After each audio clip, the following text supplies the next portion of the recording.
Queridos hermanos y hermanas, el de hoy celebramos pues el quinto domingo del tiempo ordinario. Y la verdad es que las tres lecturas nos dan para hablar mucho, y lo del Evangelio, pero tienen una trama común y se la voy a explicar, ¿no?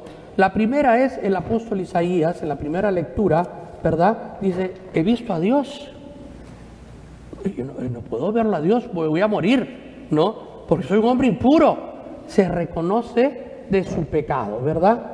Reconoce su pecado. Entonces, ¿qué es lo que pasa? Dice, ¿no? Uno de los serafines que llevaba en la mano una brasa que había tomado del altar con unas tenazas, como la brasa, le tocó la boca diciéndome, ¿no? Mira, esto ha tocado tus labios, tu iniquidad ha sido quitada y tus pecados están perdonados. Entonces estamos viendo, primero, que el profeta se reconoce impuro. He visto a Dios, voy a morir porque soy un pecador. Es decir, pero ¿quién le da la pureza a este profeta para que pueda predicar? Es Dios mismo el que le limpia el pecado, porque uno de los ángeles agarra una de las brasas que estaba en el altar y se la pone en la boca. Ahora estás purificado de tu pecado. Y entonces cuando el Señor pregunta, bueno, ¿y a quién llamaré? Envíame a mí, Señor. ¿Por qué? Porque la purificación que ha hecho el Señor, la gracia que le ha dado a este profeta, no le hace digno para predicar, no por lo que él era un pecador, sino porque la gracia que le ha dado a este hombre para poder, ¿no?, predicar la palabra del Señor. Y miren lo que nos dice Pablo, ¿no?, en la carta a los Corintios: soy un aborto, porque yo mismo perseguía a los cristianos, pero el Señor se me apareció a mí mismo. Por eso yo me llamo el último de los apóstoles, porque Él mismo se apareció, ¿verdad? Entonces, primero, Pablo se reconoce un pecador. No soy digno de todo esto. ¿Quién me ha purificado? Es el Señor. Pero él reconoce su pecado y la gracia de Dios lo purifica, ¿no?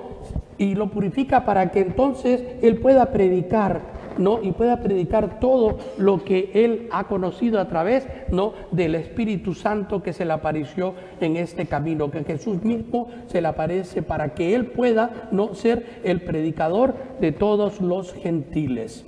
Y tenemos entonces ahora el Evangelio del día de hoy.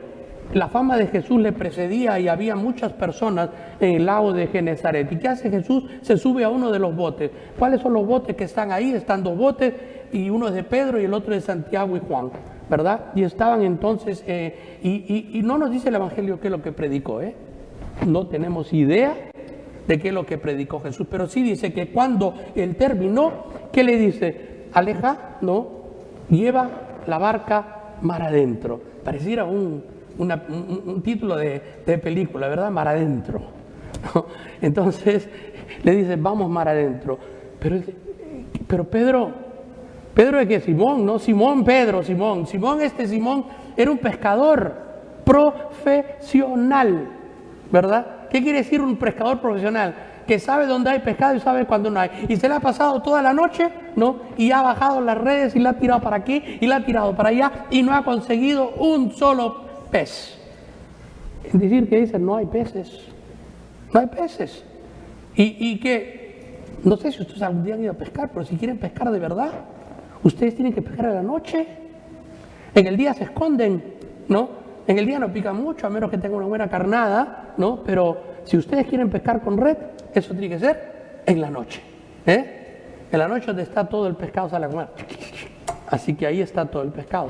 Pero, ¿qué le dice Simón, no? Pedro, ¿no? Maestro, hemos trabajado toda la noche y no hemos pescado nada, pero confiado en tu palabra, echaré las redes. ¿Y qué es lo que hace? Tira a un lado la red y cuando la saca, se le rompe las redes, porque no podía coger tanto. Tiene que llamar al otro bote para que siga recogiendo todo lo que han pescado.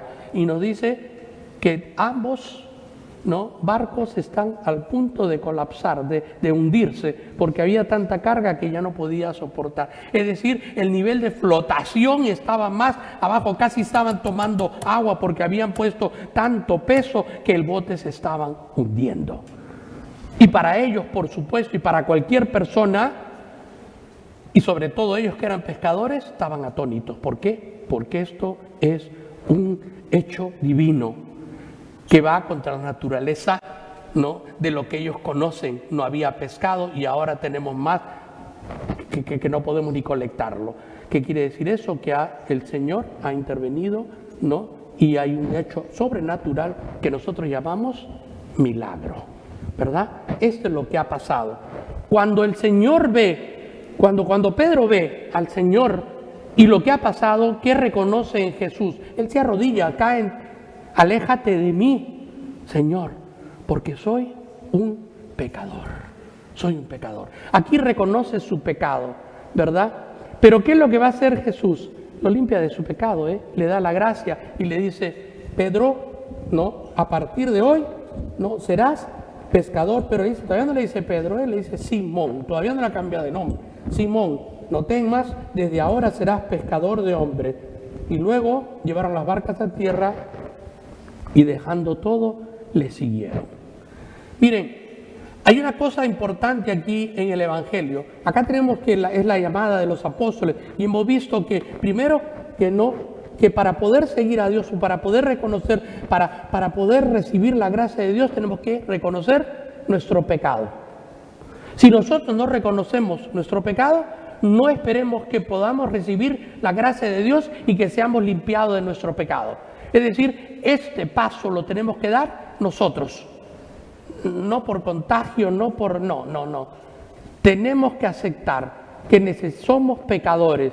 Y entonces, ¿qué es lo que va a pasar? En ese momento, el Señor nos va a dar la gracia de la purificación, ¿no? Así como se lo dio a Isaías con el fuego, la brasa que estaba, o que se la dio a Pablo, diciéndole, no, tenía las escamas. Ustedes saben toda la conversión de Pablo y después esas escamas caen a través de la oración, ¿no? Y a Pedro, reconociéndose pecador, que le dice, ahora vas a pescar hombres, Entonces, estamos viendo que la gracia llega después del arrepentimiento, del reconocimiento que somos pecadores. Cuando nosotros reconocemos que somos pecadores, estamos liberando la gracia del Señor para que nos pueda tocar nuestros corazones. Pero si nosotros no queremos entrar en ese proceso de reconocernos que necesitamos la gracia de Dios, que solo Dios nos puede salvar, entonces estamos lejos de la salvación.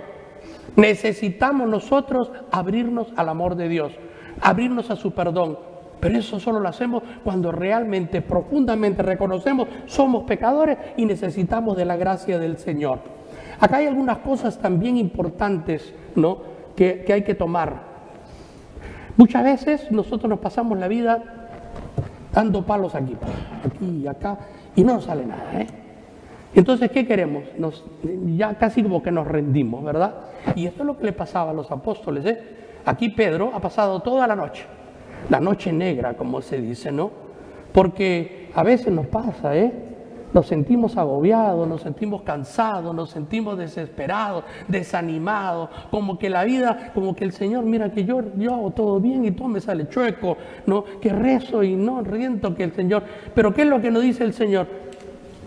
Regresa, ve mar adentro, entra, ¿no?, de nuevo, que yo te voy a ayudar. Nosotros no podemos descorazonarnos del amor de Dios. Nosotros no podemos pensar que el Señor no nos ama. Nosotros tenemos que estar conscientes del amor de Dios que se ha derramado sobre cada uno de nosotros para que nosotros podamos estar libres de la condena del pecado, que es la muerte. Nosotros tenemos que entrar en esa comunión con el Señor que nos envíe mar adentro, que nos envíe de nuevo a la lucha, que nos dé el espíritu ese de pelear la batalla para ser vencedores, porque Dios tiene la corona de la victoria. Y si nos ceñimos a esa victoria, si nos acogemos a esa victoria, si nos abrazamos a los pies de Cristo, la corona es de nosotros también. Y vamos a vencer al pecado. Y vamos a vencer a todos los que nos separe del amor de Dios. Porque podremos cantar como Pablo, ¿quién nos podrá separar del amor de Cristo? Cuando nosotros tenemos a Cristo en nuestros corazones, aunque venga la tormenta, no importa. El miedo no es cristiano. Porque si tenemos al Señor en nuestro corazón, vamos a vencer al final. Porque ni la muerte nos puede separar de Dios. Ni la muerte nos puede alejar de la corona de victoria que el Señor nos ha dicho que algún día vamos a estar con Él en el reino de los cielos para toda la eternidad. No para 50, 60 ni 100 años, no, es la eternidad lo que nos promete el Señor.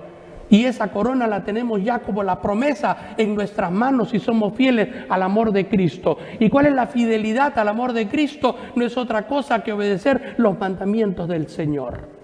Por eso nos dice, ¿no?, en la carta de Juan, el que realmente ama al Señor obedece sus mandamientos. Porque la obediencia es parte del amor. La obediencia es lo que nos señala el camino, el derrotero que nosotros debemos de tomar a través de la fe. Seguir a Cristo implica a veces renunciar a muchas cosas y esa renuncia nos libera del pecado, porque muchas veces estamos anclados a cosas que nos llevan siempre al pecado. Y entonces tenemos que cortar todas esas cosas que nos inclinan hacia aquí, hacia la izquierda o la derecha, para poder, y nos desvían del rumbo que el Señor nos ha trazado. Y el rumbo que el Señor nos ha trazado para cada uno de nosotros es la santidad. Por eso yo podría hablar de vocación. El Señor me ha llamado. Sí, el Señor me llamó y para mí esta parte del Evangelio me toca profundamente. Porque antes yo de poder decidir ser sacerdote o no, estaba en esa duda existencial. Y yo pensaba, cuando ya no tenía más que hacer, ya dije yo, Señor, la verdad es que ya no tengo decisión en mi cabeza. No sé qué decidir. Tienes que hablarme claramente, ¿no? Y es así cuando el Señor me revela a través de algunas cosas que yo le he contado, ¿no? Y efectivamente cuando yo veo, y me da, yo le tengo que contar, es muy largo, pero el que me dice el Señor, ven y te haré pescador de hombres. Eso es lo que me dijo el Señor. Como a Pablo le dijo, ¿por qué me persigues? A mí me dijo, ven que te haré pescador de hombres. Ese es el testimonio mío de mi conversión. ¿Por qué estoy aquí? Porque el Señor me llamó. Porque el Señor en un momento en mi vida que dije, Señor, ya estoy cansado de esta duda de que si voy a hacer, que no voy a hacer, que si me meto al seminario, no me meto al seminario. Y entonces el Señor habló claro, rotundo y directamente al corazón, a través de signos concretos, y me dijo, ven que te voy a hacer pescador de hombres. Pero primero me dijo, no temas, no temas. Para seguir al Señor no debemos tener miedo. Tenemos que entregarnos al Señor. Es el acto de fe primordial que tenemos que hacer. Abrazar al Señor, no tener miedo, porque el Señor nos ayuda, el Señor nos salva, el Señor nos sana, el Señor nos acompaña y algún día Él nos va a acoger en la eternidad. Por eso, queridos hermanos, si estamos viviendo esa noche negra, en que no vemos peces, en que el mar está agitado, en que mi vida está casi que me ahogo, no tengamos miedo, volvamos al Señor. Volvamos a remar hacia adentro, como el Señor nos dice que Él va a estar con nosotros para sacarnos de esa tormenta, para sacarnos de la sequedad del corazón que podamos estar viviendo y para poder encontrarnos con ese Dios que nos pide nuevamente, no vayan adentro y tiren las redes, que ahí están los peces. Amén.